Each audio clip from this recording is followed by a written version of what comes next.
Assalamualaikum warahmatullahi wabarakatuh. Hai Sobat Mbak Tiwul, apa kabar semuanya? Semoga dalam keadaan sehat dan baik-baik saja serta dilancarkan segala urusannya hari ini ya. Terima kasih buat yang sudah mampir di video ini. Boleh dibantu like dan subscribe-nya ya. Aroh, seorang pemilik usaha batu bata di Desa Pliken, Banyumas, pagi itu hari Selasa tanggal 26 Desember 2023 sekitar pukul 7 pagi berangkat menuju tempat usahanya seperti biasa. Di lokasi usahanya tersebut berderet tempat usaha yang sama, yaitu usaha pembuatan batu bata rumahan seperti miliknya. Sesampainya di tempat usaha miliknya, tiba-tiba dirinya melihat sebuah penampakan yang cukup aneh di antara bata-bata produksinya. Seperti ada sesosok tubuh yang tampak terbaring di sana. Aroh pun penasaran dan kemudian mendekati tubuh tersebut. Begitu sampai di dekat tubuh itu, betapa terkejut Aroh melihat bahwa itu adalah sesosok tubuh wanita muda yang sudah tidak bernyawa lagi dan hanya mengenakan baju bagian atas saja, sedangkan bagian bawah tubuhnya tidak lagi tertutupi pakaian, hanya tertutup lembaran daun pisang. Segera penemuan tersebut menjadi menghebohkan sentra usaha batu bata rumahan di Desa Pliken itu. Aroh pun melaporkan penemuannya itu ke kepala desa setempat dan kemudian diteruskan ke kepolisian setempat. Siapakah tubuh tidak bernyawa tersebut dan apa yang telah terjadi kepadanya? Ikuti terus video ini sampai akhir ya sobat.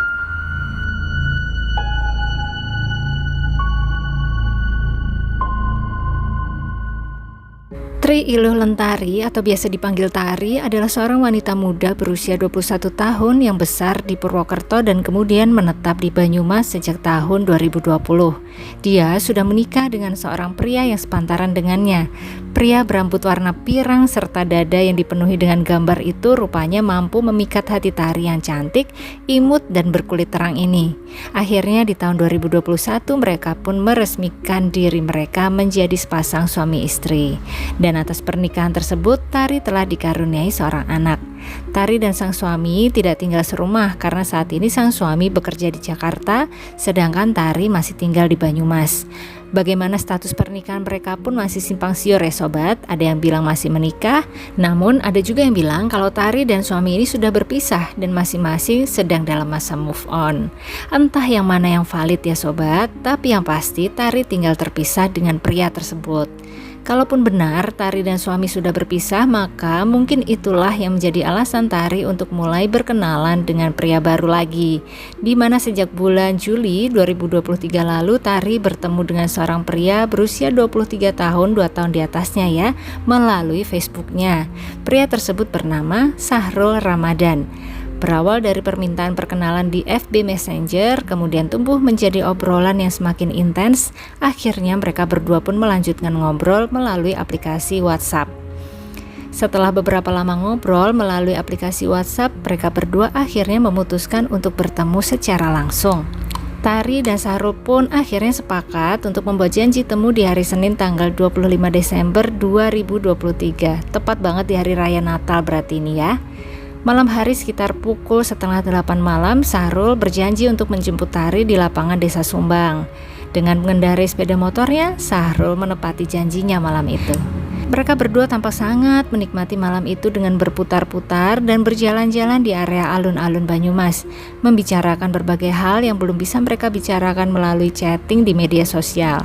Bagi Tari mungkin ini hanya sekedar untuk menambah teman, menambah pergaulan saja sekaligus untuk move on mungkin ya. Namun entah apa yang ada di dalam pikiran pria bernama Sahrul itu. Setelah puas berjalan-jalan, akhirnya Tari pun mengajak Sahrul untuk mengantarnya pulang ke rumah karena malam sudah semakin larut. Sahrul pun mengiyakan permintaan tersebut karena sebagai pria yang merasa dia baik-baik dan harus bertanggung jawab untuk mengantar Cinderellanya pulang ke rumah sebelum pukul 12 malam. Tari pun naik ke atas boncengan motor milik Pangeran Sahrul dan mereka mulai perjalanan pulang ke rumah Tari. Malam itu udara cukup dingin hingga Tari pun merapatkan posisi duduknya ke arah punggung Sahrul untuk sedikit menghangatkan tubuhnya sekaligus untuk mendengar lebih jelas apabila Sahrul mengajaknya mengobrol. Tanpa terasa, ternyata secara tidak sadar bagian dada Tari menempel di punggung Sahrul saking dekatnya dia membonceng. Tari sama sekali tidak menyadari jika hal itulah yang akan membuatnya masuk ke dalam sebuah peristiwa yang bisa mengakhiri kisah hidupnya. Sahrul yang juga merasa sedikit kedinginan akibat terkena angin malam tiba-tiba merasa debar jantungnya berdetak lebih kencang saat itu. Sahrul merasa ada getaran aneh akibat posisi Tari yang sangat dekat dengannya. Tiba-tiba saja jiwa pangeran yang bertanggung jawab menjaga Cinderella pun berubah drastis menjadi jiwa seorang pemuda yang kehilangan akal sehatnya. Sesampainya di area pabrik besar di arah perjalanan pulang, tiba-tiba Sahrul mengubah arah sepeda motornya menuju ke tempat yang sepi. Sebuah area usaha batu bata rumahan menjadi tujuannya karena di malam hari daerah tersebut bisa dipastikan sangat sepi dan tidak ada orang, ditambah lagi pencahayaan yang sangat minim. Tari masih belum sadar apa yang akan dilakukan oleh Sahrul, sehingga Tari ikut saja kemana arah sang pengendali sepeda motor. Tidak melakukan upaya protes ataupun berusaha untuk turun di tengah jalan karena dirinya betul-betul tidak tahu apa yang ada di dalam pikiran teman barunya itu. Sesampainya di desa Pliken, Sahrul menepikan kendaraannya di sebuah bangunan sederhana yang terbuat dari batu bata dan dikelilingi oleh banyak produk batu bata. Sangat gelap dan sepi malam itu.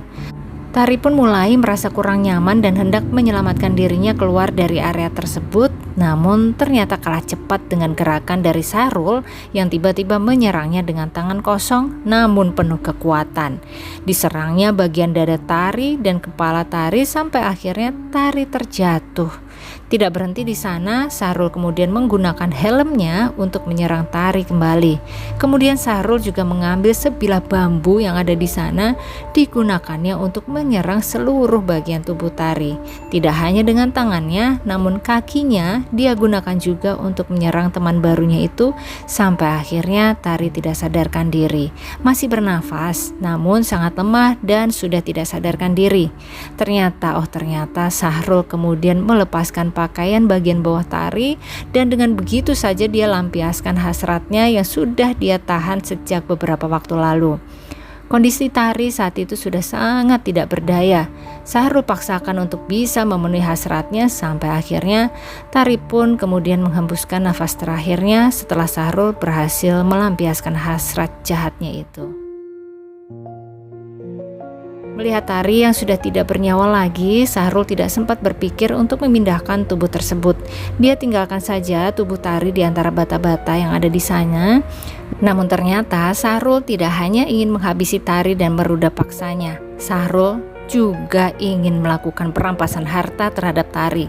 Dia ambil barang-barang Tari berupa tas dan juga handphonenya, serta ada uang sekitar Rp385.000. Dia bawa pergi semua barang-barang tersebut. Tubuh Tari dia biarkan di sana dan bagian bawah dia tutupi dengan daun pisang yang dia temukan di sana juga. Suasana sekitar masih sangat sepi, sepertinya tidak ada yang mengetahui aksinya ini. Sahrul pun bernafas lega dan kembali mengendarai sepeda motornya menuju pulang ke rumahnya sendiri yang ada di Desa Karangtengah, Kecamatan Kembaran, Banyumas. Dia tidak memikirkan konsekuensi dari tindakannya tersebut sama sekali, karena dirinya sangat yakin bahwa dia tidak meninggalkan jejak apapun di sana malam itu. Rupanya Sahrul lupa bahwa dirinya telah meninggalkan jejak berupa cairan kehidupan di tubuh Tari. Lupa atau tidak tahu ya kalau itu adalah petunjuk penting bagi polisi. Keesokan paginya di sekitar pukul 7 pagi itulah tubuh tidak bernyawa Tari ditemukan oleh Aro, pemilik lokasi tubuh Tari ditinggalkan oleh Sahrul. Satreskrim Polresta Banyumas pun mengambil alih kasus ini dan mulai melakukan penyelidikan di lokasi kejadian perkara. Banyak bekas serangan benda tumpul di seluruh tubuh wanita itu, kepala, dada, perut, dan terdapat cairan merah yang bercampur dengan cairan kehidupan mengalir di kaki wanita itu. Tubuh tidak bernyawa itu pun kemudian mereka bawa ke Rumah Sakit Umum Daerah Margono Soekarjo Purwokerto untuk dilakukan visum. Awalnya mereka tidak mengetahui siapakah korban ini, sampai akhirnya diperoleh informasi dari warga sekitar kemungkinan wanita ini adalah anak dari seorang ibu yang kehilangan anaknya sejak semalam tidak pulang ke rumah. Pihak kepolisian meminta kepada perwakilan dari keluarga untuk datang mengecek apakah betul bahwa tubuh perempuan ini adalah anak mereka.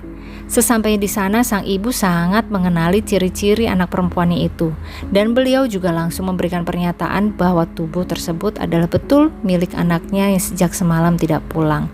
Keluarga begitu terkejut dan tidak menyangka bahwa Tari akan menjadi korban dari sebuah tindak kejahatan yang begitu rupa. Keluarga pun meminta kepada pihak kepolisian untuk segera menangkap pelaku, dan mereka pun kemudian memberikan semua informasi yang mereka tahu. Berbekal keterangan dari berbagai saksi termasuk ibu dari Tari dan juga warga setempat, serta tidak lupa ada cairan kehidupan yang tertinggal di tubuh Tari, maka didapatlah sebuah nama yang menjadi tersangka kuat dari tindakan di luar Nurul ini. Nama itu adalah Sahrul Ramadan. Polisi segera mencari keberadaan pria itu dan bukan hal sulit sama sekali bagi polisi kita yang canggih ini. Sahrul diketahui berada di wilayah Kecamatan Kalibagor, Banyumas, dan di tanggal 31 Desember atau 6 hari setelah kejadian, pihak kepolisian bersiap untuk menyergap Sahrul. Sesampainya di lokasi sekitar pukul 5 sore, mereka melihat bahwa Sahrul hendak melarikan diri menggunakan sepeda motor plat R4822AV. Sebelum Sahrul berhasil pergi dengan cepat, para anggota kepolisian yang sudah terlatih dengan sangat baik itu berhasil menghentikan langkah Sahrul.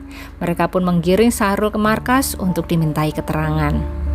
Dan dia pun mengakui semua tindakan jahatnya kepada Tari. Dia mengaku bahwa motifnya adalah karena merasa terpicu hasratnya setelah bagian tubuh Tari menempel di punggungnya saat memboceng. Ya Allah, sesimpel itu masa motifnya sobat? Percaya gak sih? Kalaupun betul hanya itu motifnya, kenapa juga Sahrul harus mengambil uang dan tas milik Tari? Kalau mengambil handphone sih mungkin karena untuk mengaburkan barang bukti chat ya. Lah kalau uang 385.000 kenapa diambil juga? Ya Allah Sahrul, pokoknya sekarang Sahrul sudah tidak bisa kabur lagi ya, dan selamat menghabiskan waktu di balik jeruji besi. Untuk ancaman hukumannya bisa 20 tahun atau seumur hidup. Semoga saja Tari bisa mendapatkan keadilan untuk dirinya ya sobat. Tidak lupa juga kita doakan semoga Tari sudah bisa beristirahat dengan tenang, dan sang anak yang ditinggalkan yang masih kecil ini semoga bisa tumbuh menjadi anak yang hebat walau tanpa ada ibu di sampingnya. Juga untuk seluruh keluarga yang ditinggalkan semoga diberi kekuatan dan ketabahan menghadapi ujian ini. Amin. Demikian sobat, kasus kita kali ini lagi-lagi ya, perkenalan melalui dunia maya berakhir duka. Apa pendapat sobat semua mengenai kasus ini? Tulis di kolom komentar ya. Terima kasih untuk semua sobat yang mengikuti video ini sampai akhir.